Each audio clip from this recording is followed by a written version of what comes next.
Welcome back to live classes. तो आज हम व्याकरण के अध्याय 2, इसमें क्लास 2 में हम लोग बहुत सारे चीज़ों को रीड कर रहे थे। उसमें हमने उसके जो ऑब्जेक्टिव्स बनने वाले थे उस ऑब्जेक्टिव्स को हम लोगों ने सोल्व नहीं कर पाए थे। ठीक है, तो आज हम लोग उसके ऑब्जेक्टिव्स को सोल्व करते हैं। और ये क्लास 2 जो अपलोडेड है वीडियो, उस क्लास 2 में जितने भी चैप्टर्स पढ़ाए गए हैं, जो भी टॉपिक्स पढ़ाए गए हैं, उन टॉपिक्स से यहाँ पर क्या है, ऑब्जेक्टिव क्वेश्चन है। और ये ऑब्जेक्टिव क्वेश्चन आपके लिए इम्पोर्टेंट है। और इस ऑब्जेक्टिव क्वेश्चन के पढ़ने के बाद, ये क्लास होने के बाद, कल फिर से एक और क्लास अपलोड किया जाएगा। उस क्लास के बाद संडे को एक ऑनलाइन टेस्ट रखा जाएगा, जिसमें आप भाग ले सकते हैं और अपने यानी कि स्टडी को टेस्ट कर सकते हैं और अपना रिवीजन भी कर सकते हैं। चलिए हम लोग देखते हैं। तो यहाँ क्वेश्चन है कि वर्ण कहते हैं, यानी कि वर्ण कहते हैं किसे कहते हैं। तो ऑप्शन दिया गया है कि भाषा एवं उसके रूपों को, भाषा की सबसे छोटी ध्वनि को, कहता है रंग को, शब्दों को। तो इसका राइट आंसर क्या होगा। तो आप अगर वीडियो 2 देखे होंगे, यानी कि क्लास 2 हिंदी ग्रामर का, तो वहाँ से आप समझ सकते हैं इसका क्या आंसर होना चाहिए। अन्यथा आपने वीडियो नहीं देखा है तो डिस्क्रिप्शन में उसका लिंक दिया गया है, वहाँ से आप देख सकते हैं। और यह प्लेलिस्ट में जाके वीडियो ज़रूर देखें, जिससे आपका बेसिक्स एकदम से, ये क्लास इसलिए चला जा रहा है कि एकदम से बेसिक से, एकदम से स्टार्टिंग से सब कुछ हम लोग सीखेंगे। और ये किसी क्लास के लिए स्पेसिफिक नहीं है, ये सभी क्लास के बच्चे पढ़ सकते हैं। और इसमें ज़रूरी है कि आप नोट भी करें। और हम लोग, और इससे एक और बात है कि अगर आप वीडियो पे कमेंट करते हैं, लाइक करते हैं, तो और मैं ज़्यादा मेहनत करूँगा आप लोगों के लिए। और मेरा इसमें कोई फ़ायदा नहीं, फिर भी मैं आप लोगों के लिए कर रहा हूँ। तो आपका थोड़ा सा ये बनता है कि आप वीडियो को ज़्यादा से ज़्यादा शेयर करें, साथ में चैनल को और ग्रो करें। चलिए, तो इसका जो है राइट आंसर क्या हो जाएगा। तो इसका राइट आंसर हो जाएगा कि भाषा की सबसे छोटी ध्वनि को क्या कहते हैं, वर्ण कहते हैं। चलिए नेक्स्ट क्वेश्चन की तरफ बढ़ते हैं हम लोग। नेक्स्ट क्वेश्चन को देखते हैं। कहता है कि स्वर कहते हैं, यानी कि स्वर किसे कहते हैं। कहता है ऑप्शन दिया गया है कि स्वतंत्र रूप से बोले जाने वाले वो कहता है वर्णों को, यहाँ पे वर्णों होना चाहिए, वर्णों को, भाषा की सबसे छोटी ध्वनि को, 6 वर्णों से बने शब्दों को, इन सभी को यहाँ पे दिया गया है। तो किसे हम कहेंगे, स्वर। तो कहता है कि स्वर हम किसे कहते हैं, स्वतंत्र रूप से बोले जाने वाले वर्णों को। क्योंकि आपको ये बात पता होना चाहिए, क्लास 2 में पढ़ाया गया और हमें रिवीजन करा दे कि स्वर में, स्वर जो है बिना किसी दूसरे यानी कि की सहायता से बोला जाता है, उसे हम क्या कहते हैं, स्वर कहते हैं। चलिए नेक्स्ट क्वेश्चन की तरफ बढ़ते हैं। नेक्स्ट क्वेश्चन है व्यंजन। व्यंजन कहते हैं, कहता है स्वतंत्र रूप से बोले जाने वाले वर्णों को स्वरों की सहायता से बोले जाने वाले वर्णों को, कहता है विदेशी वर्णों को या वर्गों को, इनमें से कोई भी नहीं। ये इसके ऑप्शंस है। तो इसका क्या आंसर होगा। व्यंजन किसे कहते हैं, उस चैप्टर 2 से आप समझ सकते हैं। तो व्यंजन कहते हैं किसे, ऑप्शंस दिए गए हैं, आप अपना थोड़ा सा कमेंट भी कर सकते हैं या फिर आप अपने दिमाग में सोच सकते हैं। तो इसका जो है राइट आंसर हो जाएगा 2। किसकी 2 हो जाएगा, यानी कि स्वरों की सहायता से बोले जाने वाले वर्णों को हम क्या कहते हैं, व्यंजन कहते हैं। तो व्यंजन हमेशा किसकी सहायता से बोली जाती है, स्वर की सहायता से। किसकी, स्वर की सहायता से। इस तरह से ये हो गया व्यंजन। चलिए नेक्स्ट क्वेश्चन है, जो हमारा चौथा क्वेश्चन है, देखते हैं।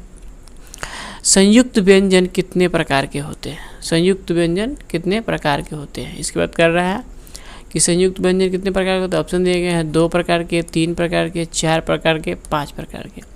तो इसका जो है राइट आंसर हो जाएगा कितने, 4 प्रकार के। कितने, 4, यानी कि ऑप्शन नंबर 3 इसका सही हो जाएगा। ठीक है, संयुक्त व्यंजन होते हैं, जिसमें आपको याद होना चाहिए क्या क्या होता है, अक्ष, त्र, ज्ञ, ठीक है, स्र, ये सब क्या है, संयुक्त व्यंजन है। क्या है, संयुक्त व्यंजन, ये चारों है। चलिए नेक्स्ट क्वेश्चन की तरफ बढ़ते हैं। कहता है हिंदी वर्णमाला में व्यंजन वर्गों में संख्या होती है, यानी कि व्यंजन की संख्या कितनी होती है। ऑप्शन दिए गए हैं 40, 42, 44, 33। कितने होंगे अब। तो इसका जो है राइट आंसर हो जाएगा 33। कितने हो जाएंगे, 33। 33 व्यंजनों की संख्या है। व्यंजनों की संख्या कितनी है? 33। चलिए नेक्स्ट क्वेश्चन है कि हिंदी वर्णमाला में स्वरों की संख्या होती है। स्वर उसे हम कहते हैं जिस क्या होता है, स्वयं बोला जाता है, उसमें किसी की हेल्प नहीं लिया जाता है, उसे हम क्या कहते हैं? स्वर कहते हैं। इसका ऑप्शन दिया गया है 9, 10, 11, 13। आप कमेंट भी कर सकते हैं, क्या आंसर होगा सोच सकते हैं। तो इसका जो है राइट आंसर क्या हो जाएगा? राइट आंसर कितना हो जाएगा? स्वरों की मात्रा। तो स्वरों की संख्या कितनी होती है? स्वरों की संख्या कितने होते हैं? 11 होते हैं। चलिए इसी तरह से नेक्स्ट क्वेश्चन की तरफ हम लोग बढ़ते हैं। नेक्स्ट क्वेश्चन है हमारा 7 नंबर क्वेश्चन है।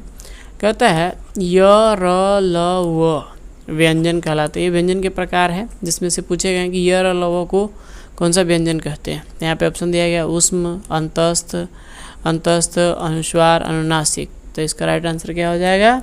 अंतस्थ। क्या हो जाएगा? अंतस्थ। तो इसको अंतस्थ व्यंजन कहते हैं। नेक्स्ट हमारा क्वेश्चन है, देखते हैं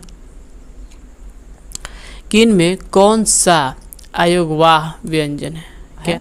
ठीक है, यहाँ पे ऑप्शन दिए गए हैं क, अ, अंग, म। तो इसका क्या हो जाएगा राइट आंसर? इसका राइट आंसर हो जाएगा अंग। ये क्या है? अयोगवाह है। चलिए नेक्स्ट क्वेश्चन की तरफ बढ़ते हैं। नेक्स्ट क्वेश्चन है इनमें से कौन सा ऊष्म व्यंजन है। तो यहाँ पे दिया गया है य, तालाब स, कहता है ध, म। क्या हो जाएगा? तो इसका जो है राइट आंसर हो जाएगा क्या? राइट आंसर क्या हो जाएगा? इसमें से कौन सा ऊष्म व्यंजन है?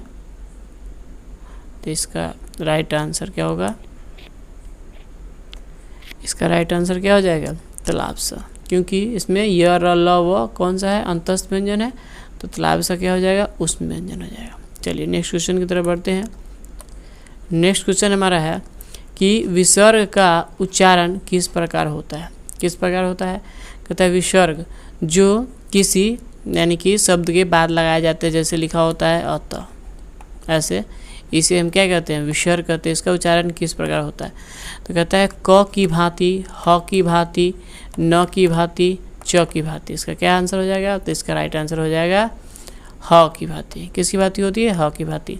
इस तरह से क्लास 2 के जितने भी टॉपिक्स पढ़ाए गए थे उनसे बनने वाले ऑब्जेक्टिव्स हम लोग सोल्व किए हैं। तो अगर आपने उस वीडियो को नहीं देखा है तो आप उस वीडियो को ज़रूर से ज़रूर देखें, जिससे आपको पूरा कॉन्सेप्ट क्लियर हो जाएगा।